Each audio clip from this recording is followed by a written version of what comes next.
so they obviously had these deals lined up, and they were trying to see whether they could get Walker done. Yeah. I like the deal. I think he's an excellent fit, exactly what you needed. I think they did a pretty good job on this number. If you'd have told me they got Walker Kessler for $32 million a year on average, I would have said, good work, because I thought to pull him out of Utah, you might have to approach the $40 million number, 37 to $40 million. So I think they did a good job on the number. The first year number is probably going to be about $30 million, which is going to leave the Lakers $22-ish million to spend, plus their $9 million. They can still add 2 or 3 players off of this. I like the number. Real quick. Yeah. They've just signed Collin Sexton as well. This is unbelievable. What's 2 years, $19 million. Okay, I like it. That's probably the room exception. Yeah. Former Cavalier. Yeah. Former Jazz. Yeah. Breaking news on ESPN LA, real quick, Wendy, brought to you by Valvo and Instant Oil Change. Over the 15-minute drive-through oil change, visit SoCalOilChange.com for locations in detail. Finish your thoughts on Walker Kessler. Yeah, so they obviously had these deals lined up, and they were trying to see whether they could get Walker done. Yeah. Or Duren. I'm sure Duren was on their list, right. too. So I like the deal, and now we're seeing the other signings that they can have to fill in around it. I think he's an excellent fit.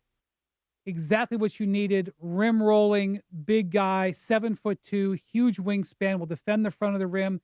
Nickname is the Sheriff because he's polices the paint and all these things. Really good fit with Luka, like all that.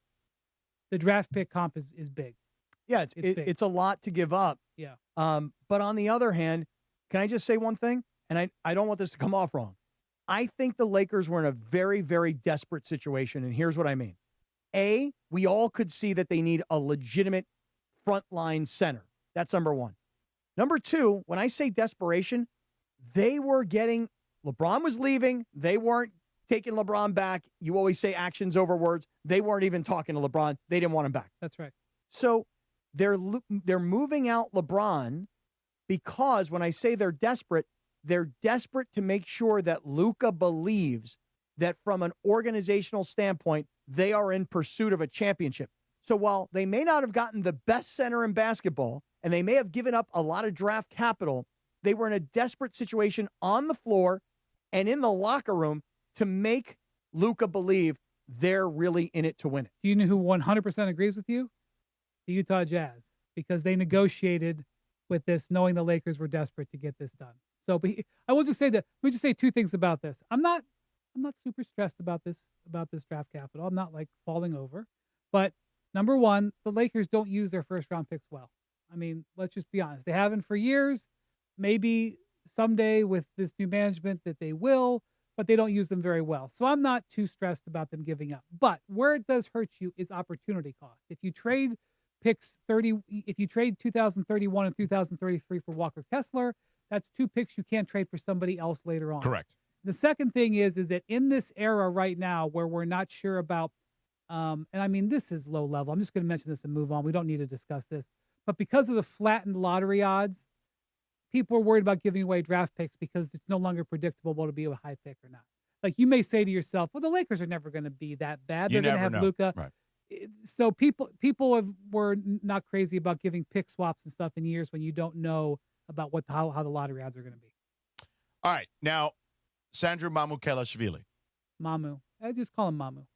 Easier, thank you. I know. George is a professional. He's going to interview him and all these things. It's fine. You can call him Mamu. He by the way, very articulate guy, very media savvy. Yeah.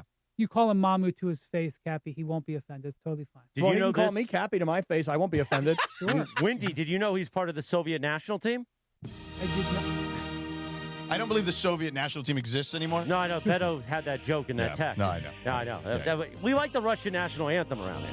And I wanted to put a smile on Wendy's face. Well, Look at that especially beautiful now that smile. Dolph Lundgren is going to be a partner here at the station. Oh, this is going to be amazing. I got to get a Gorbachev hat. You need one of those fake tattoos for your forehead. Hey, can I make a really quick, funny NBA free agency joke? Yeah. Depends. The Clippers got Dick. Grady Dick. Yeah. Good job, Lindsay. Way to go, Linz. Yes. And Hicks. Way to go, Well, it's Lindsay. funnier if you just say, like, I thought it was good. You know, they got Dick. That's an accurate statement. Wait till that hits the YouTube stream in about 45 more seconds. Right. They also got picks. So, Wendy, they get Kessler, and that is a big deal because they needed to get a big man. They needed to satisfy Luka. We all understand that, okay? Now they go out and they get Mamu, who I will be honest with you, I don't know a whole lot about his career. And for people like me out there who don't, would you just give us your analysis on what they're getting with this guy? 6'9", 240 pounds, so they get more height, they get more weight, they get a power forward. Tell us, those of us who don't know, what is the scouting report on Mamu? He is a stretch four-man. He can play a little bit. He's comparable to Maxi Kleber. He's better. In his he's prime. He's better than Maxi Kleber Yes. now. Basically, what I think they're doing here is they're swapping out Hachimura for a player who's going to be cheaper. Hachimura was going to probably cost at least $15 million a year. He probably wants more. He was making $17 last year. And so you get a guy who does some of the stuff that Hachimura does, can rebound a little bit, has good size, and can shoot the three-pointer. He had a really good year last year for Toronto, Mamu. Come off a really good year. Yep.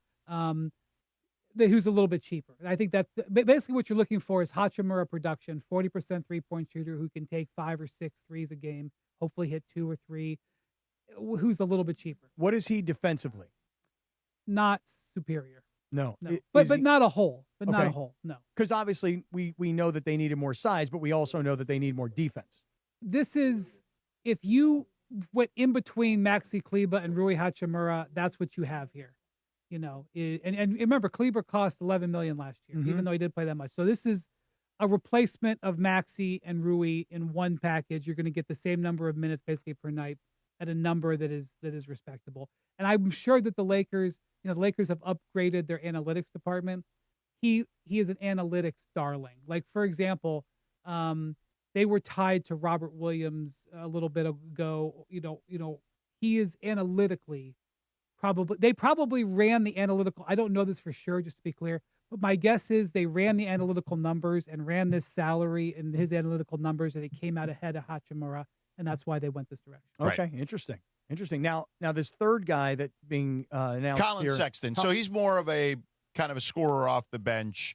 That's kind of been his role. The Cavs drafted him in the lottery a number of years ago. Yeah, he's a combo guard. The reason, first off, the price is pretty good, $9 million. And this is, I mean, I don't know for sure. I'm hearing this in real time, but my guess is this is what they call the room exception, which is you spend all your salary cap money and then you have this extra mechanism called the room exception. It's $9 million. There's a bunch of guys signing out there today for the room exception. He is a good third guard. He can. The reason you're going to like him is that he can play on the ball or off. So you can play him with Austin, now have issues. Play him with Luka, have no issues. Play on the ball or off. Doesn't have to have the ball. Would like to have a better shooter in that spot, but a scoring mentality. There will be nights this year where the Lakers win a game because Collin Sexton puts up 27. There will also be nights where he'll be left open and he'll go 1 of 7 from 3, and you'll be like, ooh. But you're getting a $9 million player, not a $40 million player. So do you like thus far what has happened in the last 24 hours and 14 minutes, which is LeBron announces he's playing, but not for the Lakers. Half of Laker Nation is like, good riddance, and half of Laker Nation is, now we're screwed. And here we are 24 hours later, and they've added a big-time center. Maybe he's not Wemby, but he's got the size that the Lakers need. You've added another piece that you just described in Mamu, and now you've got another bench player. I mean, you're filling out a roster. Yeah, one more. Quentin Grimes? Yep. Wow. I like him. I actually like him more than Sexton. Yeah. 4-year, $60 million deal. Okay, so this is the mid-level style deal here. The Lakers still should have a little bit of. Now this might almost do it. So Quentin Grimes, a wing player. This is your replacement for Marcus Smart. Not as good defensively as Marcus, to be clear, but way more higher upside offense. This is a guy who's had 40-point games. Yeah. Had played with Luka in Dallas. So let's go piece by piece. You're going from DeAndre Ayton to Walker Kessler. Let's forget about the cost for right now. Huge DeAndre upgrade. Ayton to Walker Kessler. A+.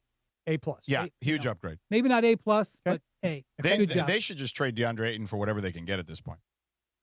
Yeah. Okay, that's number one. Number two, Marcus Smart to Quentin Grimes.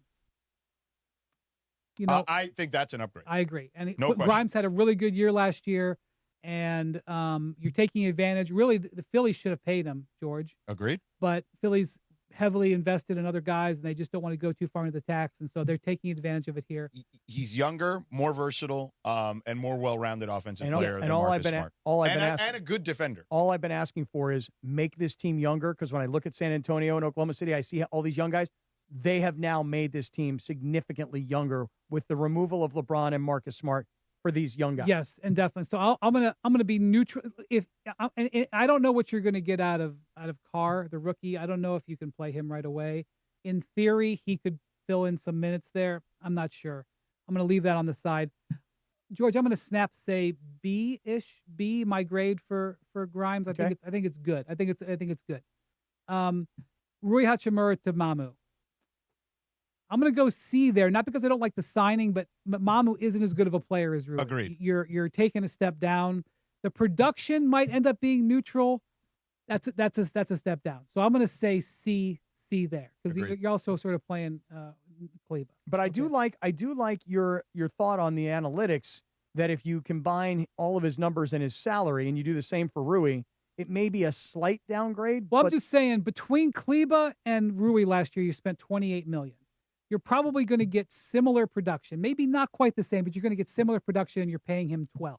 Right. Pretty good. Okay, so I'm going to say C, but he's not as good of a, you're not going to, the upside isn't there. Yeah. So we're doing good so far, right? We're going to ignore the draft pick stuff. We're going to ignore that. We're doing good so far. Uh-oh. We've just gotten to LeBron. Who's your replacement for LeBron? So the answer is you don't have one. So what you're expecting is Luka is going to thrive and Austin is going to thrive. But we have to acknowledge that they're taking away a player who played 60 games, averaged 21 points, 6 rebounds, 7 assists, and was there when Austin and Luka got hurt, was there to carry them. Mm-hmm. So that's the difficulty that you're in. And probably there could be more moves or whatever to come, but probably what you're looking at is the overall is maybe potentially going to take a little bit of a step back. But if you get the right formula with Luka in the big, your win total may still be the same, but you're not replacing LeBron's production. You're losing a pretty big element there. However, what you are doing is you are moving out the greatest player of the generation at 41 going on 42, who's not part of your future. And what you are doing is you're getting to a younger team that's perhaps a bit more athletic, can be together for a few years, and can build towards a championship. I don't think thus far today I'm celebrating like the Lakers are going to go win a title. But what I am going to celebrate is they're on the road towards building a championship team. And in my opinion, as long as LeBron at this age was on this team, they were not doing that. Okay, I agree with that. Do you think the Lakers and their fans accept, quote, on the road toward? I think George and I were having this conversation earlier that last season, some people would look at last season and go, pretty successful. On the other hand, if you think it's championship and that's what you expect because that's what the Lakers have been, then last year wasn't really such a success. He's not a failure, Eric. So I see this. I see the Laker fans as understanding the modern NBA and looking at the Knicks and saying it took them years to build to a championship. They built a roster, they played together, they found the right coach, formula, and then they won a championship. That's what the Lakers look to be doing. It would be better radio if I squared off with you and disagree with any of that, but I don't. In a perfect world, LeBron is going to sign somewhere for either $15 million, $6 million, or $4 million. One of those. My God, if it's $4 million. But I'm not. We'll see how it goes. I'm not sure what it's going to be. It would have been amazing if LeBron was willing to play on this Laker team with this group of players for $15 million or $6 million. Agreed. But I don't see the realistic pathway where that was going to happen, because really I felt last summer when the Lakers extended Luka and then did nothing for LeBron, that lit the fuse. I guess there was some pathway this season could have worked, but as soon as they said, LeBron, we're not giving you your no trade, we're not giving you the money, I don't think there was anything that could have happened that would have saved it. But it would have been amazing, because some team is going to get that LeBron production for crazy value.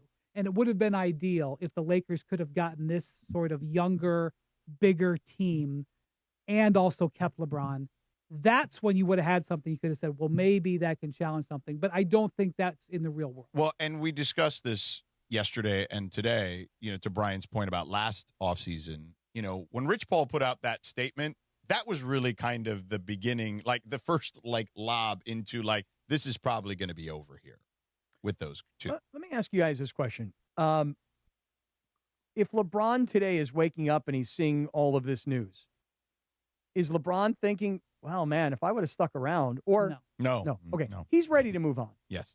But aren't the Lakers also ready to move I've on? described it as a conscious uncoupling. I said the same thing. Oh my God. Wait a second. A what? Yeah. Well, we're from the same generation. Wait a second. Gwyneth Paltrow and Chris Morton. That's right. Must be a ball knower phrase, I didn't know anything about today. Conscious uncoupling? You didn't know that's what they called it? Or lasagna. I mean, I know about the meal, okay, but I didn't know about the song. So I didn't know that. Yeah. Let's see how things play out over the course of interviews and podcasts and documentaries in the future. Yeah. Jeannie said nice things about LeBron yesterday. LeBron said, by the way, in the grand scheme of LeBron departures of letters from owners, pretty good, right, George? Oh my God. It ranks pretty. People are like ranking the LeBron eras today. That's what I'm doing. I'm like, hey, good job on the owner sign off note. Good job. I would say this, right, because between Dan Gilbert and Pat Riley, well, Pat Riley's not the owner per se, but nonetheless, right, those things went up in flames. And by the way, I would say LeBron has at times made things a little messier than he did. I feel like this was as clean a break, Brian, as he's had with any organization. Yes, I do think that there is some scar tissue and there's a little bit of an edge there, but everybody played nice.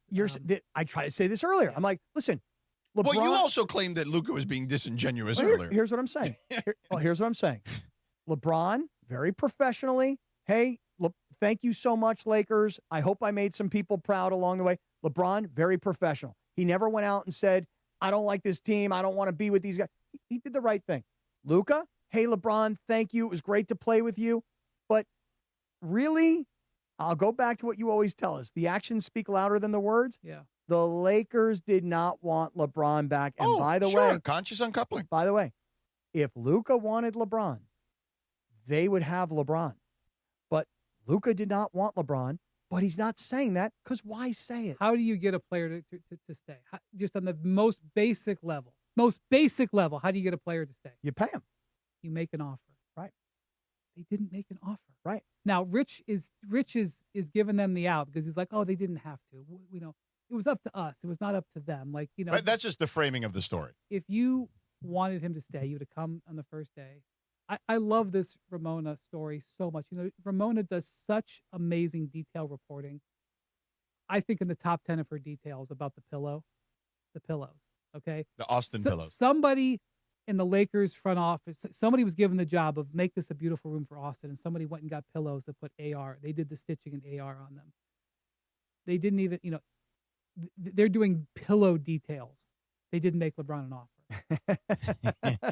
Okay, like somebody looked at the room and said moved things around and ordered things in advance. There was lots of effort put in to what was in that room. They didn't make LeBron an offer. Yeah, and I'm with you when you said in years into the future when a documentary is made about this moment. I hope in time, it's years. I hope it's not a few months where somebody says something on the LeBron's on Mind the Game and then he gets a little loose with some wine. Yeah. I hope that doesn't happen because I don't need it in my life. They did say that he had a film crew with him at Firestone over the weekend.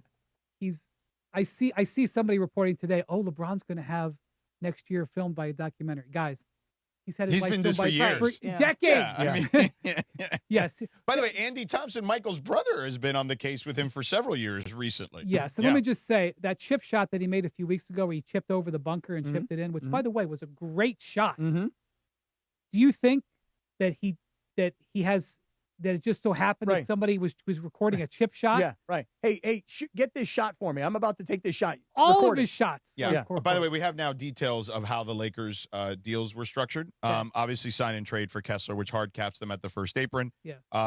Mamukelashvili, cap space. Grimes, cap space. Reaves, obviously, Bird writes, Sexton was the room mid-level. So I think they're pretty much out of room right now. They're pretty much probably down to minimum contracts. Just based on my in the real-time math. Yeah. Yeah. I would say they had to break up with LeBron. It had to happen at some point. It happened in a way that for now, everybody seems to be on the okay page. They got a center. They kept Austin Reaves. They probably paid more than they really needed to for Austin, but they kept him. The Lakers can probably say that they had a good offseason, but I don't think that they're closer to beating OKC or San Antonio. Here's what the Lakers have left, Brian, real quick. Draft assets. They only have a 2032 swap, 1 second rounder that's tradable.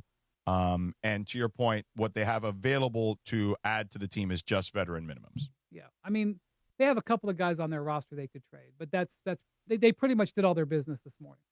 I think JJ Redick is feeling about all this right now. I mean, think about how he got this job and his connection to LeBron. And now JJ will be here and will coach Luka and AR and Kessler and LeBron is now on to the rest of what's left of his career. It had to happen.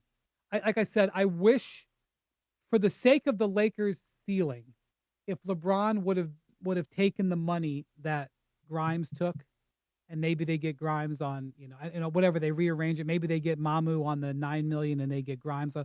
Like if LeBron was willing to fit in, and you add him to this team and he plays his last year here, because I think if all things are equal, he'd want to be here. Mm-hmm. I think you'd be like, wow, like this team might, if it all comes together, like might show some teeth. I'm not looking at this team going, like, I don't think wherever Victor is in the world right now, he's like, oh man, I don't think it met that standard. So in the 23 minutes you've been here, we've spent talking about the Lakers and we've kind of sprinkled in LeBron.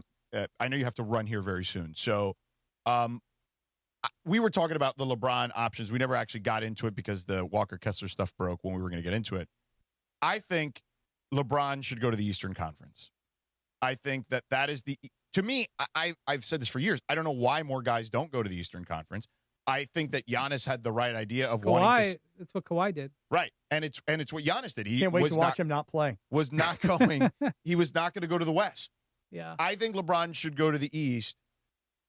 What do you make of the possibilities that are out there for LeBron? So here's the thing. He can take as much time as he wants because he's not holding the league up and his money is going to be his money. And right. I expect him to take his time. I really wish he wouldn't. I wish he'd do it right now. Yeah.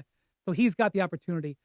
I think the table is set for him to go to Golden State. Draymond does not opt out of his contract unless having a good idea. LeBron's seriously considering it. I think there is a window for Cleveland to do something. Cleveland has trade assets and they could say, LeBron, watch this, and they could make a big move. I think Cleveland is compelling, but I look at that Cavs team and I add him. I'm not like, oh my God. But like what I floated yesterday is, what if they were willing to trade Evan Mobley for Jaylen Brown? Now that unequivocally they get smaller, and you have to be big to win in the NBA. But if you trade Evan Mobley for Jaylen Brown and LeBron, because that's what that trade would essentially be, that has my attention. And you'd have a team with Donovan and Harden and LeBron and Jaylen Brown and Jarrett Allen. That is a powerhouse starting five. Powerhouse. Can all those guys get along? Yeah, disaster. Can they all share the ball? Disaster as far as I'm concerned. I don't know about a disaster, but even if it's not Jaylen Brown, even if they do something else, I think the Cavs have a window to do something to sweeten the pot. I would rank right now the Warriors by a nose over Cleveland and Miami in the game with, I expect, a surprise team. Is the surprise team Denver? Because I think LeBron and Jokic would be jaw-dropping. Oh, yeah. I don't know if they're beating Oklahoma City and San Antonio, but I would love to watch it. But I would really love to watch LeBron and Steph. But I got to tell you, we had Shumpert in studio yesterday, and this was all kind of developing. Shumpert's face screwed all up when he thought about LeBron going to the Warriors. He did not like that because this is a team that he devoted himself, threw his whole self into for years. And I think Cavs fans feel the same. Not that what Cavs fans feel matters. Yes, it does. There's a little bit of a sting. And Shump was my read on that. Shump's mouth got closed and this body language, he didn't like it. So I don't know. We'll see.